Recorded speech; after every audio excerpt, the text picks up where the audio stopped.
بسم اللہ الرحمن الرحیم۔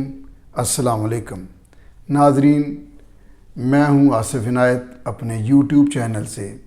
آج ہم بات کریں گے جو موجودہ فیز گزرا ہے 6 مہینے کا 7 مہینے کا، جب سے یہ نئی گورنمنٹ آئی ہے، اس میں نئی اپوزیشن جس کی 4 صوبوں میں حکومت ہے، صرف وفاقی حکومت میں اپوزیشن تھی۔ اس میں جو پرومیننٹ ہو کر چیز آئی سامنے یا ایشو جو پوری قوم کے اعصاب پر سوار کر دیا گیا، وہ تاریخ میں پہلے کبھی نہیں ہوا اور دنیا میں بھی اس کی کوئی مثال نہیں۔ وطن عزیز کے سپہ سالار کے چناؤ اور تقرری کے لیے اس کو ایک ایشو بنا دیا گیا اور الحمدللہ یہ خیر و عافیت سے اپنی تکمیل کو پہنچا۔ جب تک میرا آپ یہ ویلاگ دیکھ رہے ہوں گے، ہمارے نئے آرمی چیف عاشق قرآن جناب عاصم منیر احمد صاحب اپنا چارج سنبھال چکے ہوں گے۔ ناظرین، عاشق قرآن میں اس لیے کہا ہے کہ عموماً بچے بچپن میں لڑکپن کی عمر تک قرآن کو حفظ کر لیتے ہیں، لیکن مکی اور مدنی فضاؤں میں 38 سال کی عمر میں محکمانہ اور دیگر مصروفیات کے ساتھ قرآن کریم کو حفظ کرنا یقیناً قرآن کریم کے عاشق کا کام ہو سکتا ہے۔ اس لیے میں نے عاشق قرآن کہا۔ اللہ کرے ان کا دور ہمارے لیے بابرکت ہو۔ جو سابقہ دور گزرا ہے وہ دراصل 2011 کے جلسے سے شروع ہوا اور جنرل ضیاء الحق سے لے کر جنرل باجوہ صاحب تک طاقتور حلقوں کی سابق وزیر اعظم کو ایک عام آدمی سے، یا چلیں کہہ لیں کہ ایک کرکٹ ٹیم کے پاپولر کپتان سے انہوں نے ملک کا وزیر اعظم بنانے میں مدد کی۔ مدد اس حوالے سے کہ بالآخر آرمی کی قیادت کو کہنا پڑا کہ ہم اپنے 4 جرنیلوں کی قربانی دے چکے ہیں۔ قربانی سے مراد یہ تھا کہ وہ چاہتے تھے کہ ہر صورت اس گورنمنٹ کو، جو سابقہ گورنمنٹ تھی، اس کو چلایا جائے، یہ کچھ ڈیلیور کر سکے، لیکن انہوں نے سوائے انتقام کے اور باتوں کے کچھ نہیں کیا۔ ناظرین، 2014 کا دھرنا، اس کے بعد جتنے بھی حالات آئے، اس میں ہم نے دیکھا کہ ملک میں ایک ابتری ہے، ایک ایسا دور ہے جس میں لوگ انویسٹمنٹ نہیں کر رہے۔ پھر 2018 کا الیکشن ہے، وہ الیکشن کیسے ہوا سب کو علم ہے۔ اس کے بعد چاہیے تو یہ تھا کہ وزیر اعظم ہونے کے بعد یا گورنمنٹ بنانے کے بعد یہ تعمیری کاموں کی طرف توجہ دیتے، مگر انتقام کو، الزام کو، دشنام ترازی کو اپنا منشور بنا لیا گیا۔ آپ بھی جانتے ہیں، ہم بھی جانتے ہیں کہ یہ جو احتساب کا ادارہ ہے، احتساب کا سامنا ہے، یہ کن لوگوں کو کن حالات میں کرنا پڑتا ہے۔ آپ سابقہ وزیر اعظم کی کسی بھی ٹاپک پر سپیچز نکال کر دیکھ لیں، آپ کو ان کے موقف بدلتے ہوئے نظر آئیں گے، جس کو وہ یو ٹرن کہتے ہیں۔ 62A 61 ہو، 62 63، یہ سارے جتنی شکے ہیں، ان پر ان کے 2 موقف رہے ہیں۔ جب پیناما نہیں ہوا تھا تو کہتے تھے کہ جی اس طرح تو ساری اسمبلی ہی باہر جائے گی۔ جب پیناما کا کیس آیا تو چونکہ میاں نواز شریف صاحب پر تھا تو کہا کہ چاہے میں بھی جاؤں۔ اور گورنمنٹ بنانے کے بعد آپ نے دیکھا ہوگا کہ رانا ثناء اللہ صاحب پر، میاں نواز شریف صاحب کے پورے خاندان پر، پیپلز پارٹی پر، بھلے وہ خورشید شاہ ہوں، وہ کوئی بھی ہو، انہوں نے جیلیں قیدیں دیکھی کسی مقدمے میں، جبکہ ایک پیج انہی کے دور میں مشہور ہوا۔ محترمہ مریم نواز نے اپنی جو قیادت دی اپنی پارٹی کو، اس میں اپوزیشن کرنے کے دوران ضیاء الحق، مشرف، ایوب، یحییٰ، ان سب کو عمران خان کی صورت میں اکٹھے فیس کیا۔ باپ کی آنکھوں کے سامنے بیٹی کو جیل سے گرفتار کیا گیا۔ زرداری صاحب کی سسٹر کو، جس کا کبھی زرداری صاحب نے کوئی 12 سال جیل کاٹی ہوگی، کوئی گلہ نہیں کیا۔ انہوں نے کہا مجھے دکھ ہے، انہوں نے میری بہن کو گرفتار کیا، ہاسپٹل سے گرفتار کر کے لائے۔ ایک ایسی داستان شروع ہو گئی۔ اور پھر خان صاحب یہ بھی بیان فرماتے تھے کہ ملک میں 2 قانون ہیں، ایک امیر کے لیے اور ایک غریب کے لیے۔ جبکہ اسی ملک میں بھٹو صاحب نے پھانسی کی سزا سنی بھی اور خاموشی کے ساتھ وہ سولی بھی جھول گئے۔ محترمہ بے نظیر پر مقدمات بنے، زرداری صاحب جیل میں گئے، میاں نواز شریف جیل میں گئے، 2 سال سے زائد یہ جو موجودہ وزیر اعظم ہیں شہباز شریف، ان کے بیٹے، یعنی کیا یہ لوگ غریب ہیں؟ اصل میں انصاف کے تقاضے کچھ ہوتے ہیں، احتساب کے مطالبے یا احتساب کی نیت کچھ اور ہوتی ہے۔ تو بد نصیبی سے ہمارے حکمران آتے کے ساتھ ہی احتساب کے نام پر ذاتی انتقام لینا شروع کر دیتے ہیں۔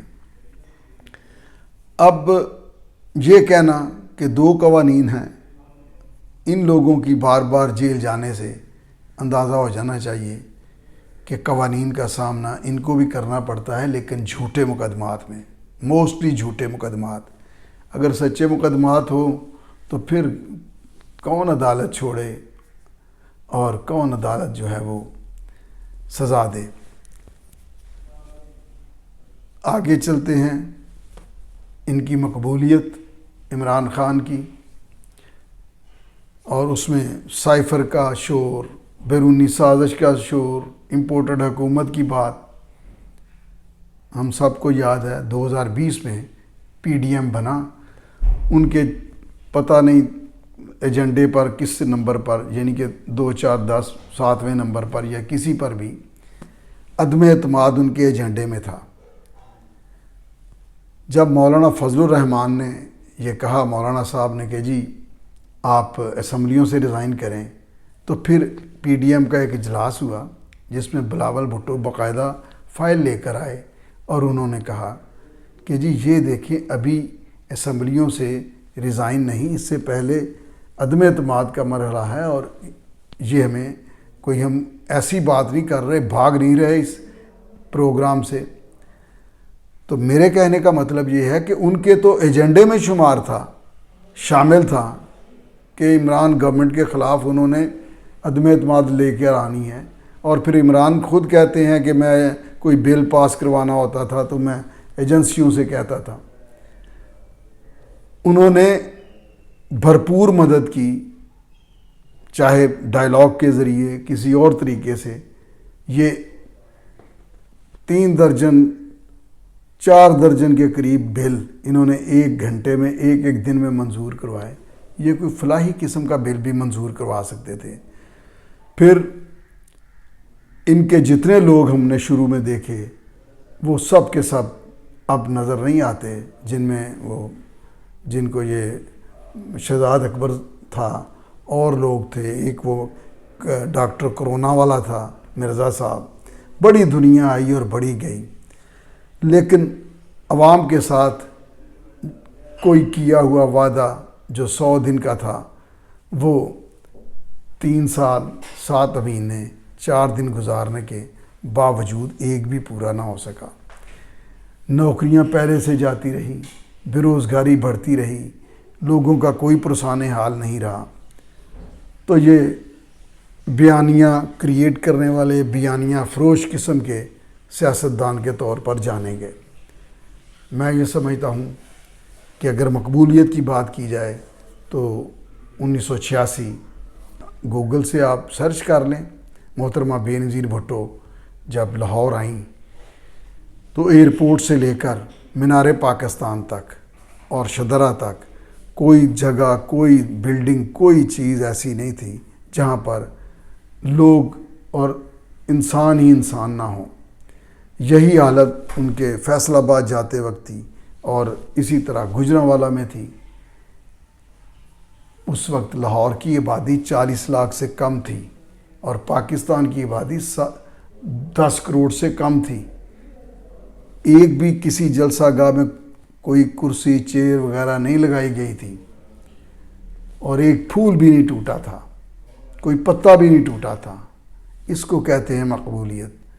پھر وہ 2007 میں آئیں جب کراچی میں، تو یہ جو تھے کیا نام ہے ان کا، بابر اعوان ٹی وی پر آئے اور وہ باقاعدہ قاعدے کلیے سے ثابت کر رہے تھے کہ 30 لاکھ سے زائد لوگ تھے، اور دنیا نے دیکھا۔ وہ آپ گوگل کر لیں۔ پھر اگر جرت اور بہادریوں کی بات کریں، ان کے تو وہ گیل صاحب کہتے ہیں نا کہ مار دے بڑھاوا، یعنی بولنا بھی نہیں آتا۔ پھر ان کی جو تقریر ہوئی ہے ادھر پنڈی میں، یہ جو جلسہ بڑا جس کا نام تھا، جو 35-40 ہزار بندہ اکٹھا کر کے، وہ تقریر ایسی ہے کہ کوئی عزت دار آدمی اکیلا بھی نہیں سن سکتا، اور یہ لیڈر بننے کی کوشش کر رہے ہیں، اور خان صاحب اس ایسی تقریروں پہ خوش ہو رہے ہیں۔ پھر 4 گولیاں کوئی 8 دن بعد جا کر وہ جو گورنر سندھ تھا اس کی شلوار سے نکل رہی ہیں۔ یار یہ کیا باتیں ہیں؟ قیادت دو قوم کو، اللہ نے موقع دیا 4.25 سال، اب بھی چاروں صوبوں میں حکومت ہے۔ انتخابی سیاست اور پاور شو کی سیاست سوائے عمران خان کے کوئی اور نہیں کر رہا۔